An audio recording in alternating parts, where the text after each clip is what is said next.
jenis burung yang sudah teridentifikasi hingga hari ini. Adapun untuk subkelas Archaeornithes ini tentu sudah tidak ada ya. Ya, jadi dia bentuknya ekornya panjang, memiliki gigi pada rahang seperti reptil, kemudian berjari 3 dan cakar pada sayap. Kita lihat di sini sayapnya masih memiliki cakar. Kemudian tulang dadanya kecil, carina sterninya kecil ya, berbeda dengan burung Neornithes yang tulang dadanya besar karena tempat melekatnya otot-otot terbang. Kemudian tanpa picostylus atau tulang yang menghubungkan di pangkal pahanya dengan dia masih terpisah ya. Dan contohnya adalah Archaeopteri lithographica. Ini penulisan spesiesnya pakai kapital semua ya Kak karena template PowerPoint-nya ya, jadi mestinya tidak kapital semua, tapi italic dan hanya huruf kapital di bagian paling depan.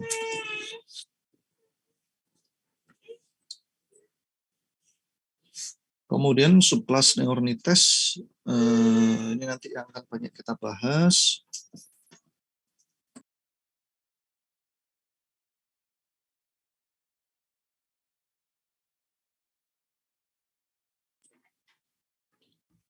Ekor pendek dan hydroxylus, tempat melekatnya bulu ekor, tanpa gigi, tanpa cakar pada sayap dan sternum.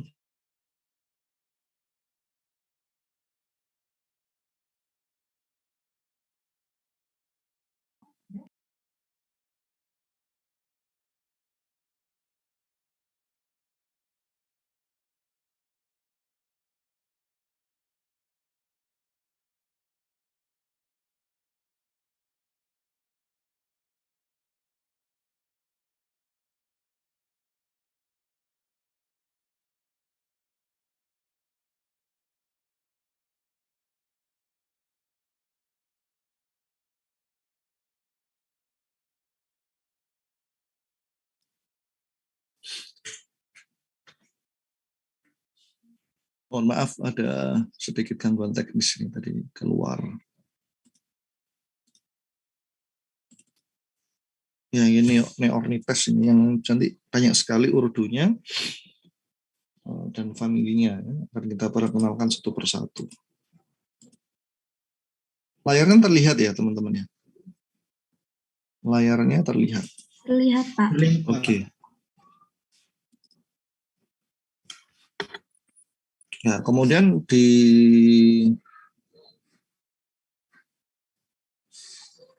bawahnya subkelas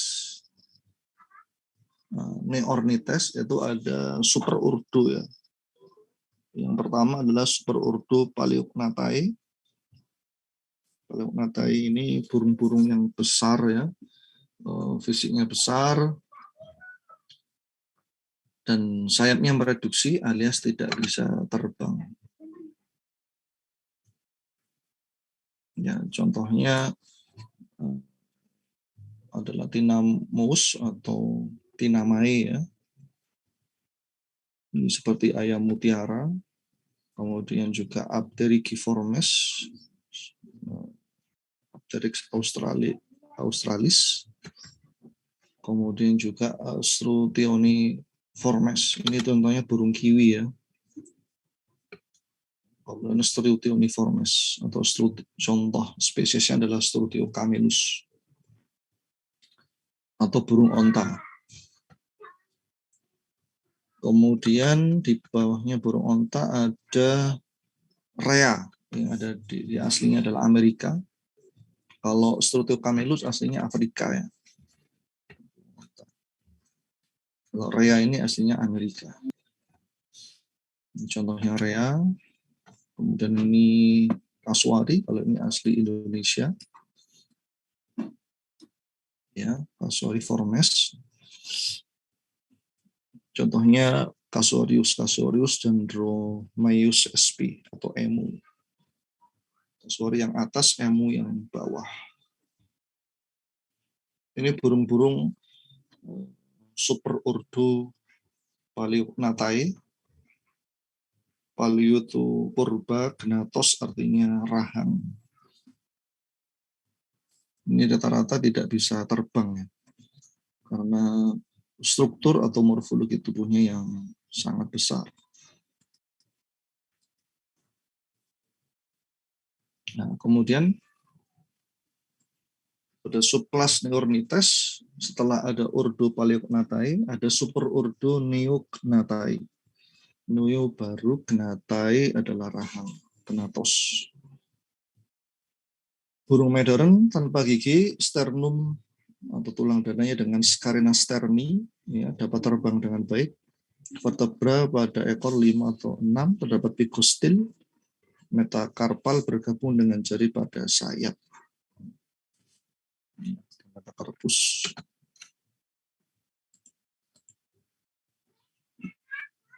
Ini contoh-contoh dari superordo Neognathai. Itu yang pertama ordo Gaviiformes, kaki pendek berada di bagian belakang dari tubuh. Antara jari kaki terdapat selaput renang karena dia adalah burung rata-rata burung-burung akuatik ya. Patelanya tereduksi. Patela ini salah satu sutut tulang yang ada di bagian kaki ya. Ekor dengan 18 sampai 20 bulu pendek. Kemudian ahli diving atau menyelam. Makanan berupa ikan dan contohnya adalah Gavia immer. Ya, ini Gaviiformes.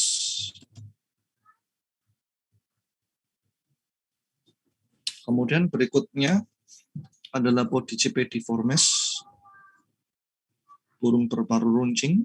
Ekornya terdiri dari down feather, sehingga kita lihat ekornya di sini kayak buntung ya.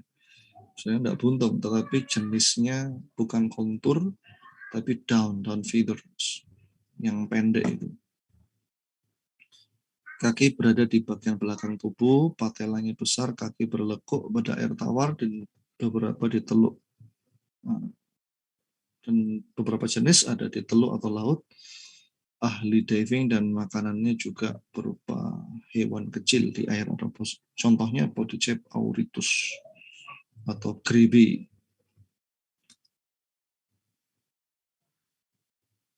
Kemudian ordo berikutnya adalah Procellariiformes. Ini burung-burung yang belum ada di Indonesia sebenarnya, yang tidak ada di Indonesia. Ini secara internasional ada di benua Amerika dan Eropa.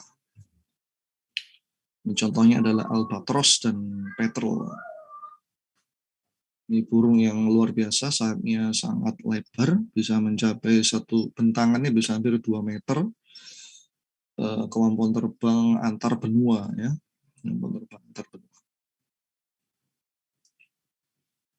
Kemudian burung-burung ini untuk Procellariiformes memiliki kelenjar garam atau salt gland di bagian pangkal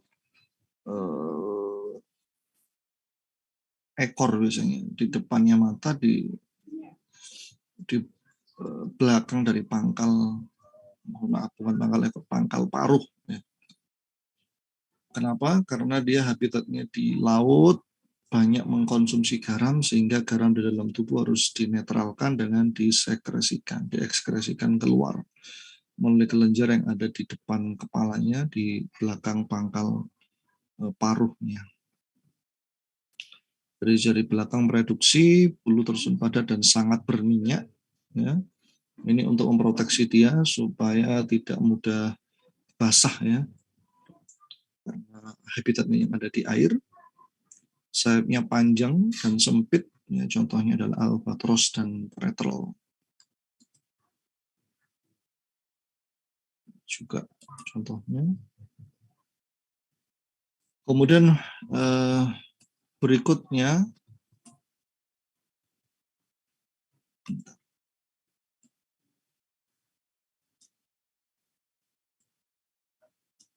Cichoniformes. Ini nanti contoh-contohnya adalah burung cangak, burung kuntul, ya, burung bangau, kemudian flamingo ya. Ini contohnya Cichoniformes atau burung dengan leher panjang. leher panjang, tungkai atau kaki panjang, paruh besar dan lurus, jarinya tanpa selaput, memiliki bulu yang dekoratif, tanpa selaput renang, kecuali untuk flamingo ya. Flamingo dia memiliki selaput renang, berada di daerah tropis dan subtropis, berada di perairan, makanan berupa ikan dan hewan akuatik lain, ya berarti bisa krustase, ya, bisa molus dan seterusnya. Bersarangnya secara berkelompok di atas pohon, contohnya adalah egreta, ardea, dan Phoenicoptus ruber. Nah ini kuntul, ini cangak, ini flamingo. Ya. Cangak warnanya lebih gelap. Kemudian berikutnya adalah Anseriformes. Anseriformes ini golongan IT ya. Sehingga langsung di sini disebutkan contohnya adalah IT liar atau white mallard, Anas platyrhynchos. IT ini banyak sekali jenisnya, macam-macam. Paruh lebar dan tebal dilapisi bahan dari penandukan epidermis yang lunak. Tepi paruh berlamela artinya berlapis-lapis ya. Berlapis, lidahnya berdaging, tungkainya pendek, jari berselaput, ekor pendek dan bersarang dan bertelur di darat.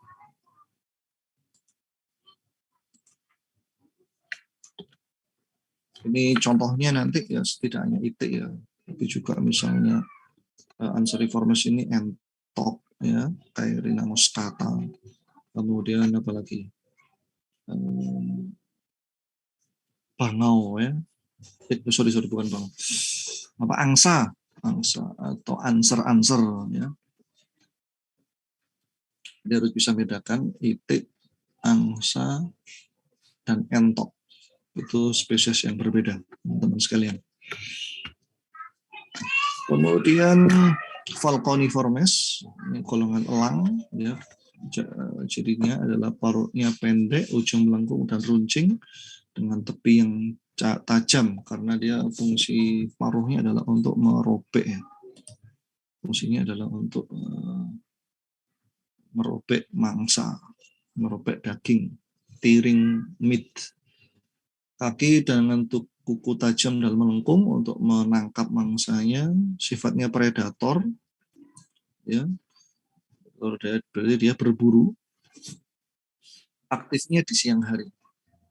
Rata-rata burung itu aktifnya di pagi hari atau sore hari. Tapi khusus untuk burung-burung predator biasanya hidup di siang hari.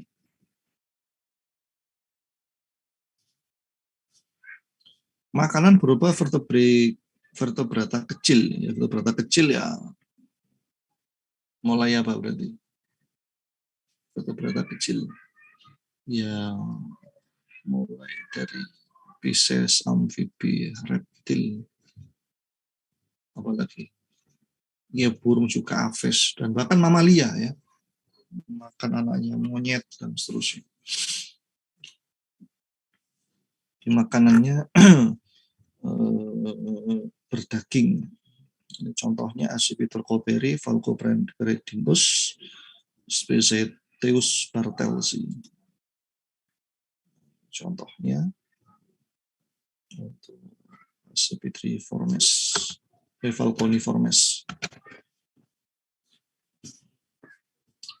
Kemudian berikutnya adalah Galliformes, ya, paruhnya pendek, bulu dengan aftershaft, ya, atau saling menutup.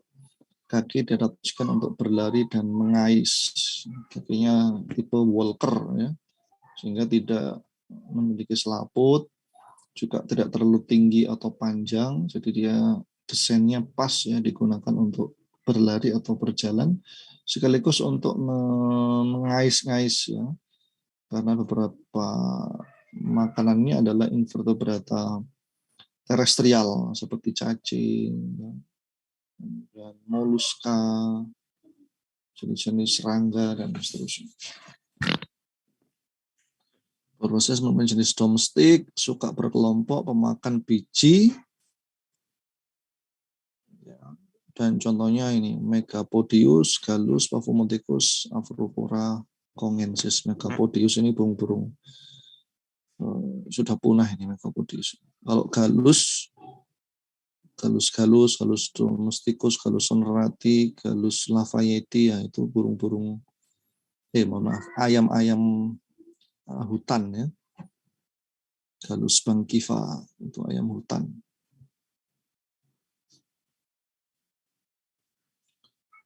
Kemudian contoh yang lain Paphomoticus atau merak itu masuk Galliformes, dan lain-lainnya Afropavo congensis.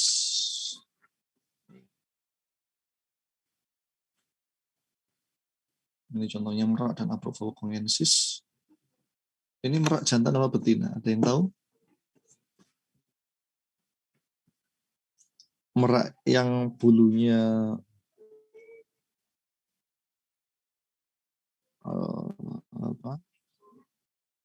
sangat panjang, ini jantan apa betina? Ada yang tahu? Jantan, Pak. Jantan, Pak. Iya, jantan ya. Jadi justru yang betina bulunya tidak semenarik ini, lebih pendek bulunya. Dan Paphomoticus termasuk burung yang dilindungi ya. Dan ini kalau kalian sudah pernah ke Taman Nasional Baluran atau Alas Purwo? Pernah, Pak. Mestinya BOD Hewan ini mestinya ke sana ini ya. Jadi karena pandemi ini kalian bisa menyaksikan langsung di alam ya. Bagaimana tingkah lakunya merak, ya. Galus domesticus, bahkan ya banyak yang bisa kalian lihat di Baluran nanti. Ya mudah-mudahan nanti setelah pandemi tahun depan bisa dirapel ya kuliah lapangnya, sehingga bisa langsung melakukan observasi di alam. Bagaimana terbangnya? Ini terbangnya sangat tinggi, ya walaupun tubuhnya seperti ini, tapi punya kemampuan terbang yang cukup baik untuk Paphomoticus. Ya. Kemudian Cruiformes, ya, burung dengan aftershaft, ada yang pandai terbang, ada yang tidak pandai. Habitatnya di padang rumput, jadi termasuk burung-burung semak ya. Ukuran mulai dari kecil hingga sedang, dan contohnya Grus canadensis dan Turnix salvatica. Ya, termasuk dalamnya seperti gemak atau Coturnix ya, burung-burung puyuh ini masuk. Burung puyuh tahu ya, kalau dalam Al-Quran itu salwa, burung salwa. Kemudian yang berikutnya Columbiformes, ada paruh yang pendek dan ramping, kulitnya halus dan tipis. Tarsus lebih pendek daripada jarinya. Tarsus ini kakinya. Tembolok besar dengan pigion milk sebagai makanan anaknya. Jadi dia bisa mengeluarkan apa istilahnya, cairan susu ya dari temboloknya, dari cropnya untuk memberi makan anaknya. Contohnya ada Columba livia, ya, nanti ada Streptopelia chinensis, ada burung merpati, ada burung puter, ada burung banyak ini Columbiformes, perkutut ya, dan yang semisalnya. Kemudian berikutnya Pastichiformes, paruh pendek sempit tapi tajam, ujung berkait. Ini contohnya nanti ada burung nuri, ya. Kemudian burung-burung berparuh bengkok, ya.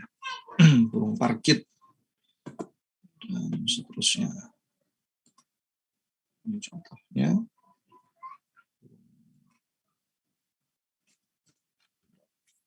Berikutnya Cupuliformes,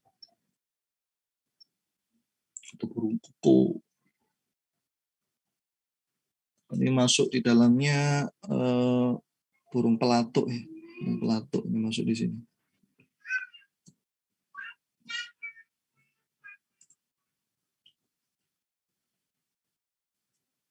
Kemudian Strigiformes, ini contohnya.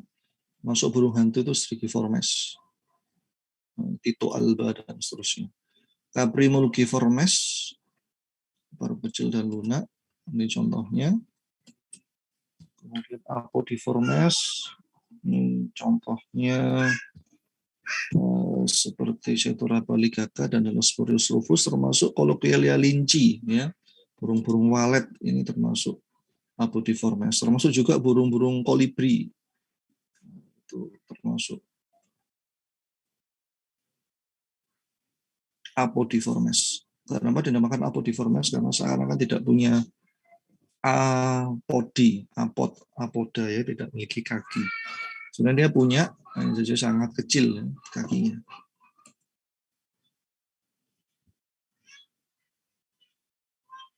Kemudian piciformes, paruh kuat.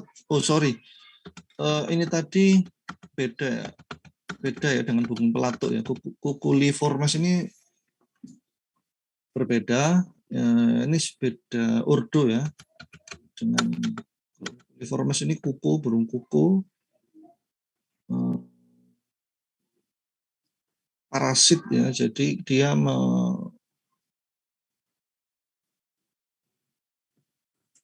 menjadi predator untuk burung-burung yang lain, terutama untuk telur dan sarang burung-burung yang lain, sehingga dia disebut dengan parasit. Memang mirip ya dengan Piciformes ya. Ada Cuculiformes, ada Piciformes. Kalau Piciformes inilah yang pelatuk ya. Seperti contohnya di Nopium javanisi dan di Cucopus filosus. Nah, ini burung pelatuk. Kalau ini memang yang pelatuk. Jadi bentuk kakinya untuk memanjat dan paruhnya tajam dan kuat, runcing karena digunakan untuk melubangi pohon, ya, baik untuk membuat sarang untuk perlindungan diri. Kemudian Passeriformes, ini 50% jenis burung yang ada di dunia dari 10.000 spesies itu ada di Passeriformes, atau burung petengger atau burung berkicau. Kakinya berdiri 4, 3 ke depan, 1 ke belakang. Contohnya Passer montanus, kemudian Paradisia rubra atau cendrawasih. Kalau ini Passer montanus itu burung gereja, bukan ini ya. Ini contohnya tidak sesuai dengan gambarnya. Kalau Paradisia rubra atau cendrawasih ini yang ada di Papua. Ya. Mungkin kalian sudah pernah melihat. Nah ini. Kemudian Spanish ciformes, ini contohnya nanti adalah penguin, ya, burung air yang tidak dapat terbang, tubuh tertutup bulu kecil seperti sisik, sayapnya seperti dayung, kaki berjari 4 menghadap ke depan dan berselaput. Di bawah kulit terdapat lapisan jaringan lemak yang tebal dan memiliki kelenjar garam. Contohnya Aptenodistes patagonicus. Burung penguin.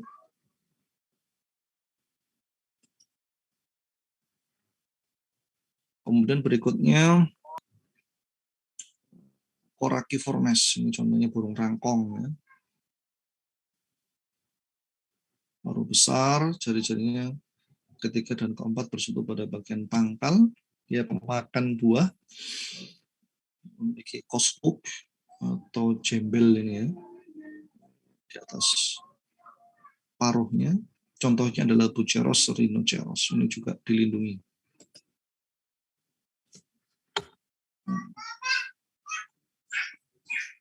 Berikutnya saya kasih contoh, yang tadi kan campur ya, contohnya antara burung-burung endemis dengan burung-burung yang ada di Indonesia. Ini coba kita ambil beberapa famili burung-burung yang ada di Indonesia, khususnya ada di Jawa Timur ya. Dan itu terrepresentasi, kelihatan ya screen saya? Kelihatan, Pak. Burung-burung Taman Nasional Baluran itu kalian ada e-booknya yang sangat membantu untuk mengidentifikasi jenis-jenis burung yang ada di sekitar kita. Ya. Ini identifikasinya mulai dari tingkat famili sampai spesies.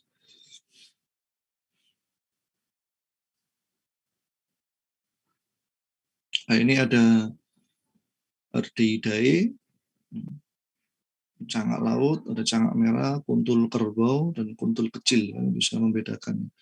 Jadi perbedaannya di mana. Kemudian di sini ada keterangan ya, LC, kemudian strip, ada 3. Ini LC ini status IUCN-nya ya, International Union of Conservation of Nature. Daily concern berarti masih memiliki jumlah populasi yang cukup banyak.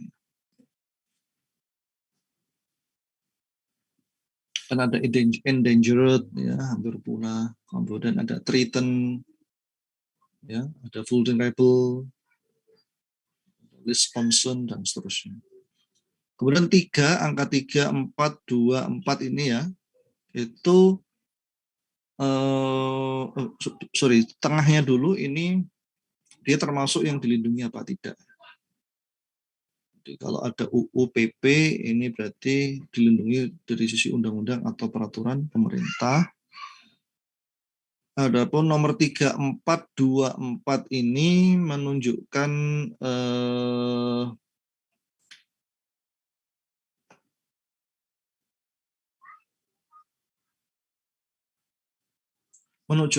kemudahannya dalam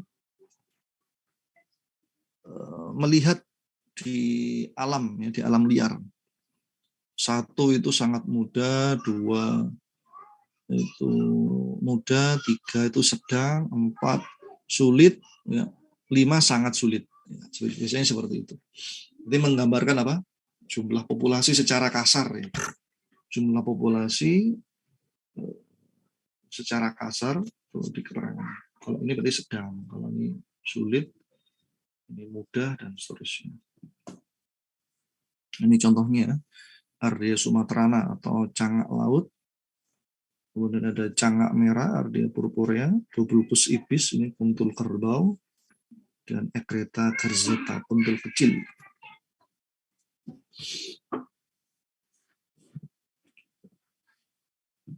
Kemudian di sini ada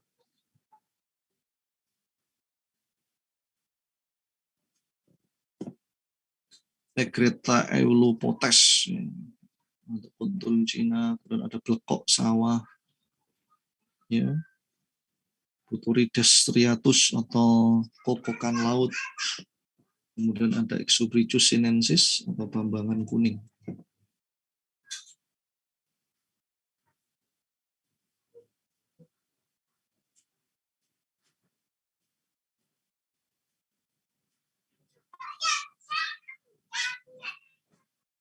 Ini semuanya masih dalam Kikoniformes ya.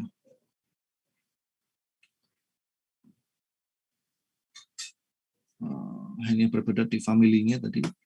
Ada Ardeidae.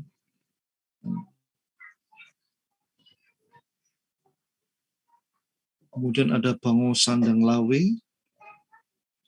memiliki kalung warna putih ya, seperti ini Kikonia episcopus. Kemudian di sini ada bangau tongtong, Leptoptilos javanicus. Ini juga dilindungi, rata-rata dilindungi. Kemudian masuk ke ordo berikutnya, Accipretiformes, famili Accipitridae. Di sini ada elang ular jari pendek, Syncetus gallicus. Kemudian ada elang laut perut putih, ya, karena bisa dilihat dari bagian bawah tubuhnya ini warnanya putih. Leotus leucogaster. Pokoknya leucogaster itu berarti yang berperut putih. Leuco itu kan putih, gaster itu perut. Ya.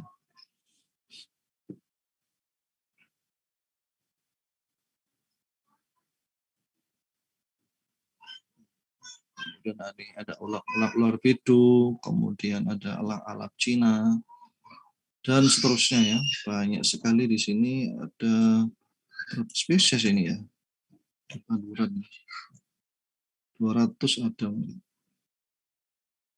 Oh, 171 ya. Ini sangat signifikan, artinya cukup banyak variasinya dan bisa kita jadikan database ya. Database untuk identifikasi burung yang ada di sekitar kita. Karena baluran itu, kalau di baluran ada itu mesti di alam kita ada itu mesti sudah ada di baluran. Karena habitatnya ada di sekitar kita. Nah, ini untuk jenis burung emprit aja. Famili Estrilidae. Ini banyak ya, ada emprit Jowo, ada emprit Peking, ada emprit Kaji, kemudian ada gelatik ya. Seperti itu. Ada Loncura leuco castroides. Ada loncura itu emprit. Leuco putih, castroides itu perut.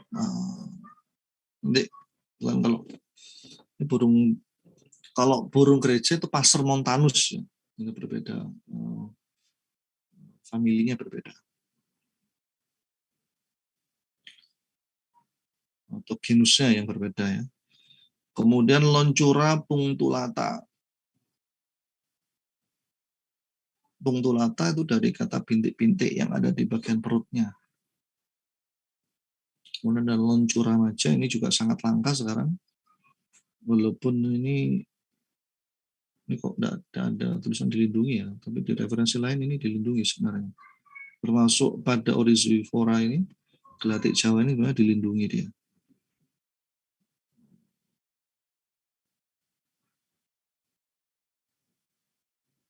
Ini burung-burung madu ya.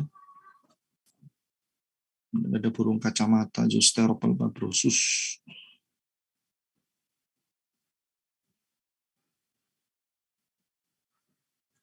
Sebentar saya cari yang volume.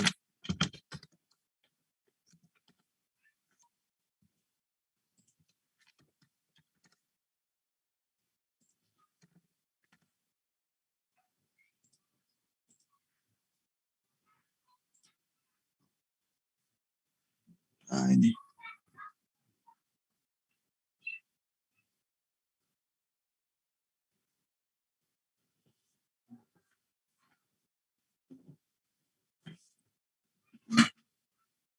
Ini Columbidae ya. Ini Columbidae, ada punai penganten atau Treon Cauda.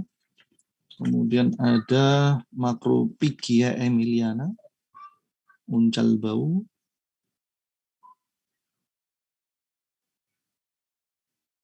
Kemudian ada Streptopelia bitorquata, dederuk Jawa. Dederuk itu ya derkuku.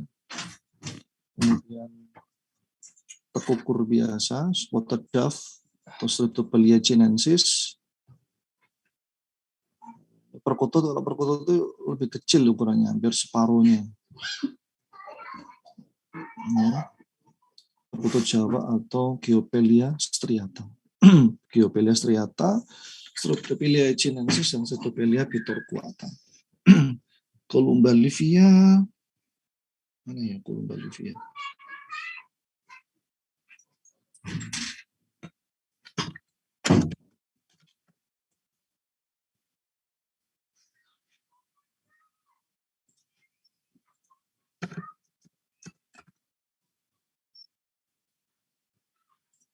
Nggak ada ya Columba livia. Merpati biasa.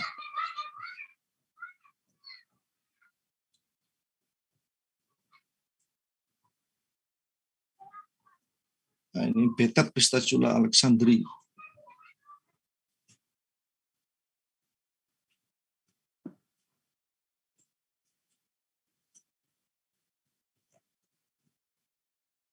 Ini juga burung yang cukup menarik ya. Burung cekakak atau burung tengkek. Yang mungkin kalau rumahnya dekat sungai ini sering melihat ini. Ada rujak udang biru atau Alcidopaurilensens dan Halcyon cyanoventris atau cekakak Jawa. Tapi ini nggak bisa dipelihara ini karena dia makanannya khusus ini. Makanannya hewan-hewan yang ada di sungai. bukan burung peliharaan maksudnya, ya. Burung peliharaan. Di sini ada Alcyon chloris, Alcyon sancta. Dia pemakan krustase yang ada di sungai.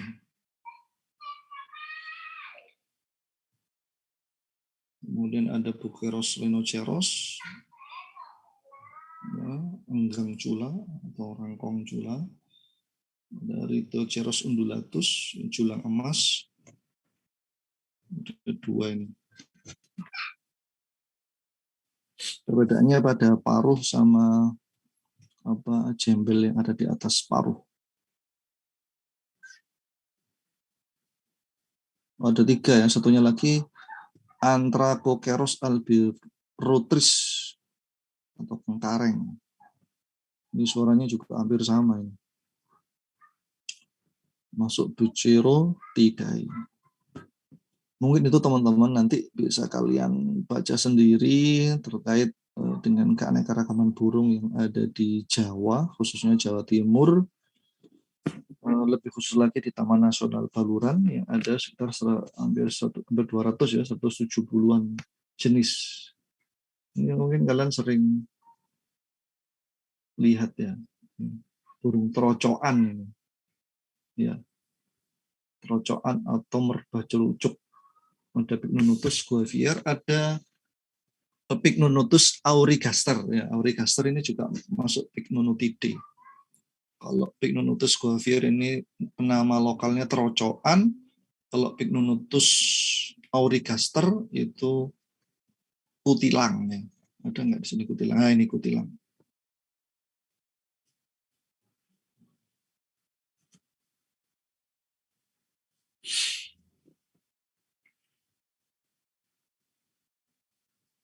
Pycnonotus aurigaster.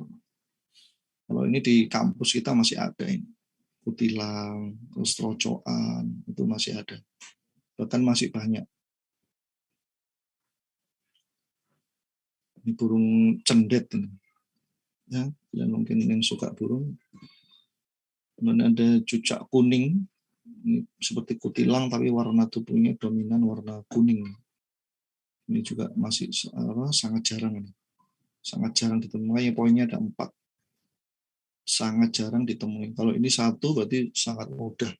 Nanti menunjukkan jumlah populasi yang sangat banyak. Mungkin itu teman-teman sekalian yang bisa kita sampaikan pada pagi hari ini terkait AFES ya, dan kemudian klasifikasi dan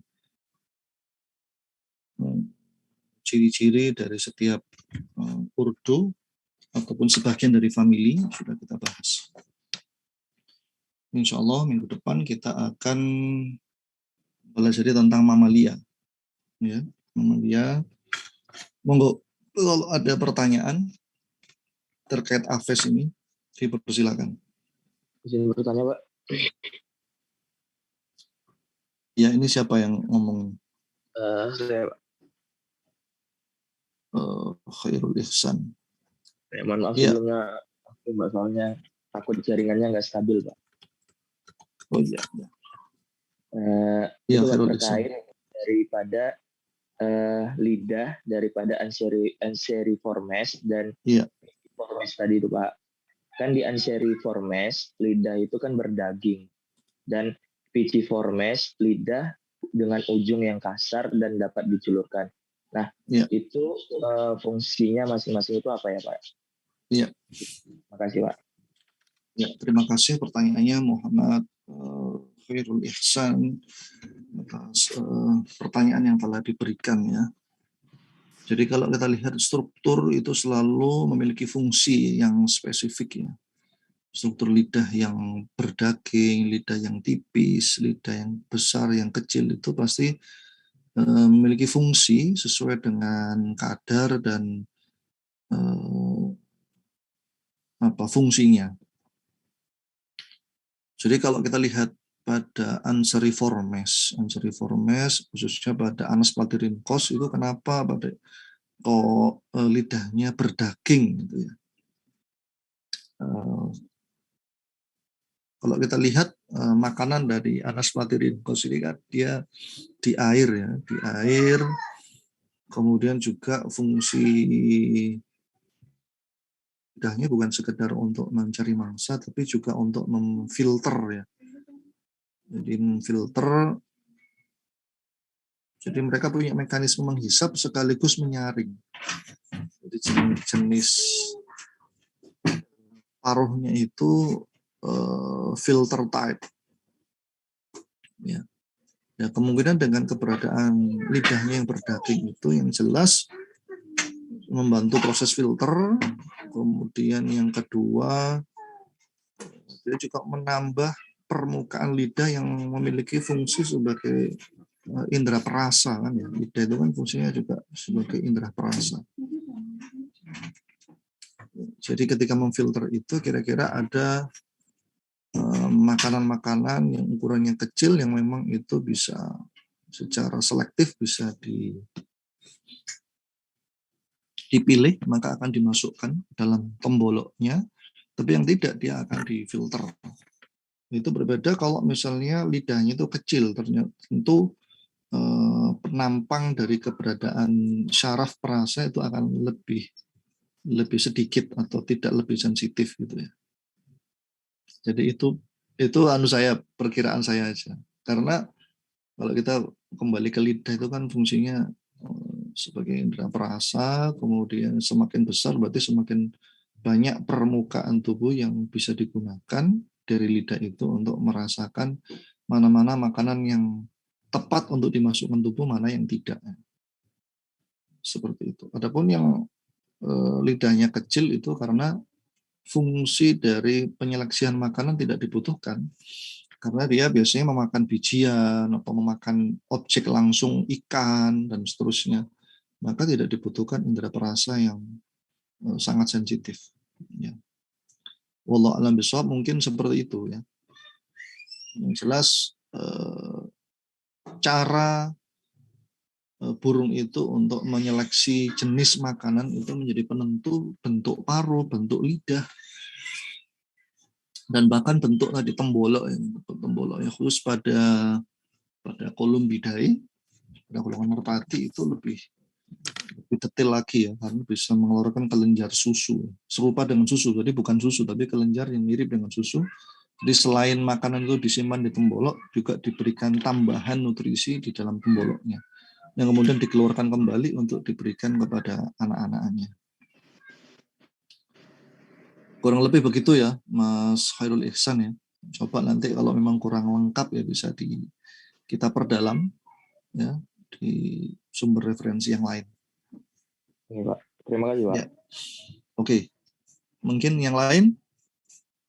Mohon izin, Pak. Iya, Yoga Permadi. Baik, perkenalkan nama saya Yoga Gusian Permadi Winarto. Ya. Saya ada pertanyaan ini, Pak. Dulu, ini mungkin sedikit cerita dulu ya, Pak. Dulu waktu saya kecil itu saya pernah melihara ayam. Terus ketika ayam itu saya umbar atau saya lepas dari kandang itu, ya, ada semacam burung di langit gitu, Pak. Itu kata orang tua saya itu namanya burung alpalap. Nah itu dia itu kayak terbangnya memutar gitu, Pak, memutari daerah sekitar ayam saya diumbar gitu. Nah terus orang tua saya itu memberitahu saya kalau seluruh ayam itu untuk dimasukkan ke kandang karena takutnya untuk dimangsa oleh alap-alap itu. Nah itu apakah memang alap-alap itu habitat predasinya seperti itu atau bagaimana, Pak? Terima kasih. Iya, itu kejadiannya siang atau pagi atau sore? Siang sebenarnya, Pak. Siang. Iya, kalau waktu yang dominan yang dilakukan oleh burung-burung predator ya, untuk elang, alap-alap, ya burung-burung predator, Accipitriformes ya, untuk melakukan perburuan mangsa ya, perburuan mangsa. Karena kalau terlalu pagi itu burung masih terlalu aktif mencari makanan, pergerakannya sangat cepat. Tapi kalau sudah siang itu kan karena mungkin sudah kenyang ya, sudah mulai kenyang, terisi, sehingga kemampuan gerak dari mangsa itu sudah menurun, ya sudah mulai menurun. Ya, sehingga itu menjadi pilihan yang tepat bagi burung-burung predator untuk melakukan pencarian makanan. Ya, termasuk anak ayam. Ya. Jadi kalau kita lihat ada alap-alap atau elang yang terbang di angkasa di jam-jam tertentu, itu mengindikasikan bahwasanya ada mangsa di sekitar area terbang itu yang siap untuk minimal dilakukan pengamatan, walaupun tidak langsung selalu diterekam ya. Jadi, mungkin ada yang melihat. Biasanya di situ itu ada yang melihara atau ngumbar ayam atau ada yang ngumbar itiknya. Itu makanan empuk bagi mereka. Jadi betul sekali. Jadi kalau waktunya siang itu memiliki kemungkinan besar itu burung-burung predator sedang beraksi. Itu bisa dilakukan pengamatan langsung di alam, walaupun memang tidak bisa sekali dua kali ya. Bagaimana proses mereka memangsa vertebrata kecil. Bukan hanya ayam sebenarnya. Kalau kita berbicara burung-burung pemangsa itu kan yang penting bisa dimakan. Kalau seperti Tito alba itu bahkan aktifnya nokturnal ya, di malam hari. Karena dia kalau pagi malah justru jadi kemampuan matanya untuk menangkap cahaya sangat sensitif, sehingga dia justru pasif kalau di pagi siang hari. Mereka aktifnya di malam hari. Itu makanannya biasanya tikus ya. Sehingga seringkali digunakan Tito alba dan yang lainnya, burung hantu, itu ditangkar, dibuatkan sarang buatan khusus sebagai apa? Pembasmi hama alami. Membasmi hama secara alami tanpa pestisida. Mungkin seperti itu ya, Mas Yoga ya. Baik, Pak. Terima kasih, Pak. Ya. Mungkin perlu dibandingkan nanti bagaimana cara berburunya elang sama Tito alba gitu ya. Itu menarik itu. Yang jelas waktunya di siang dan di malam hari.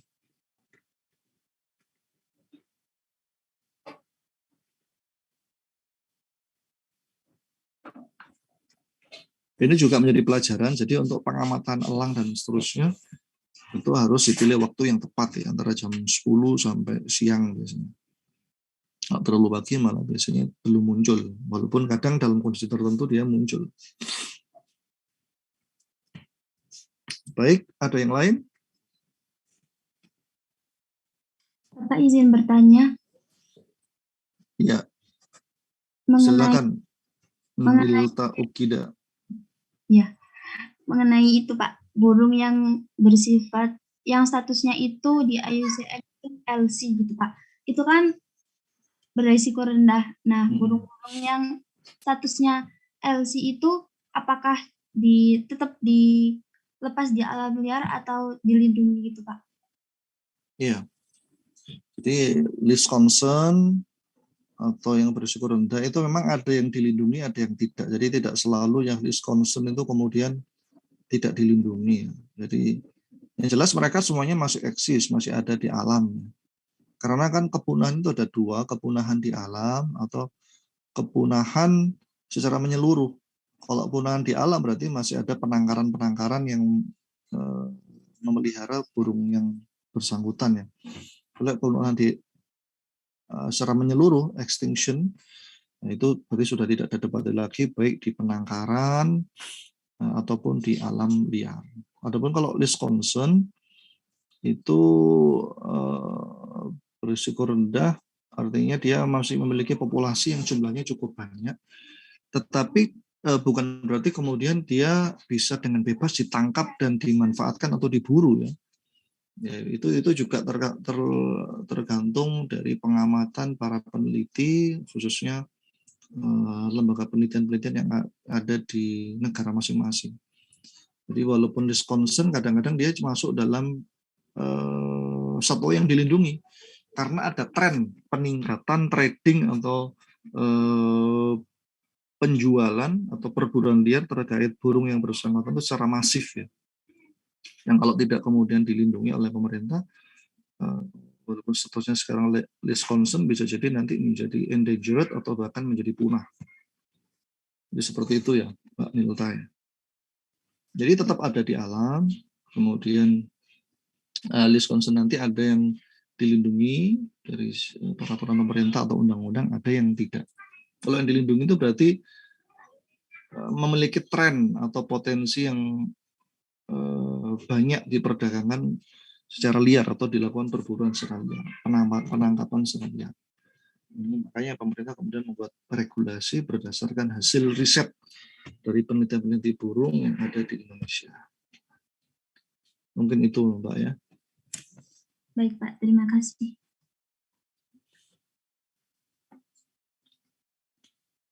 Baik, ada yang lain?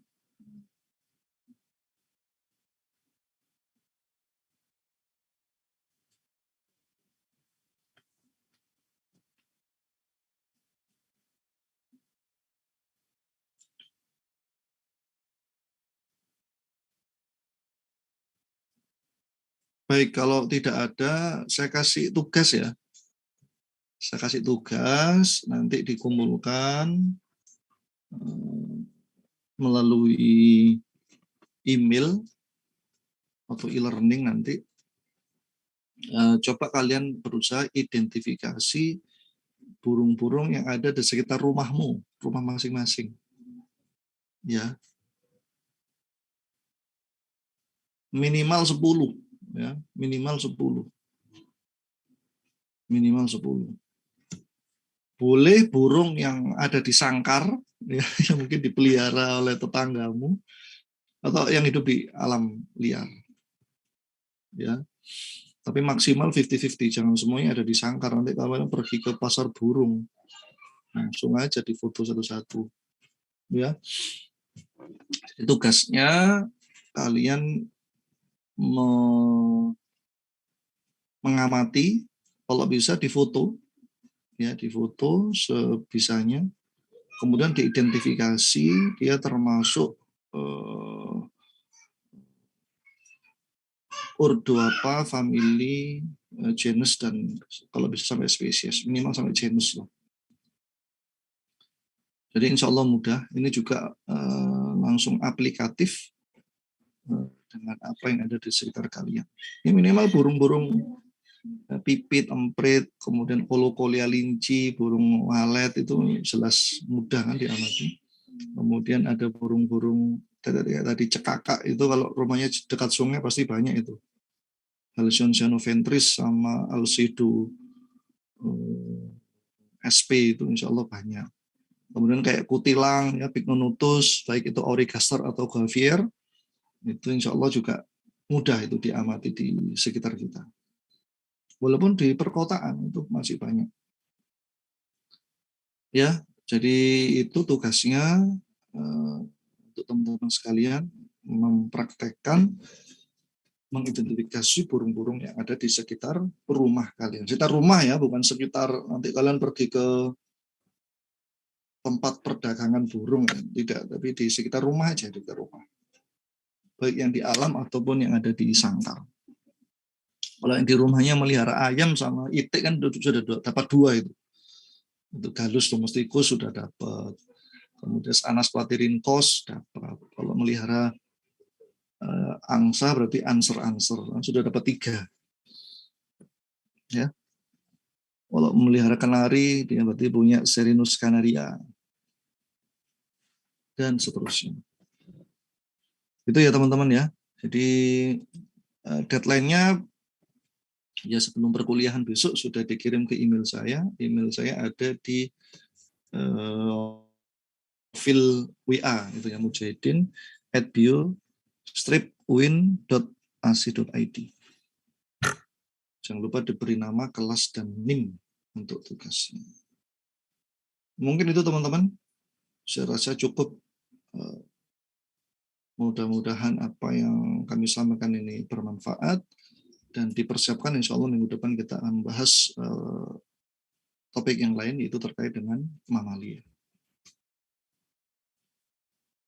Bisa difahami apa yang saya sampaikan?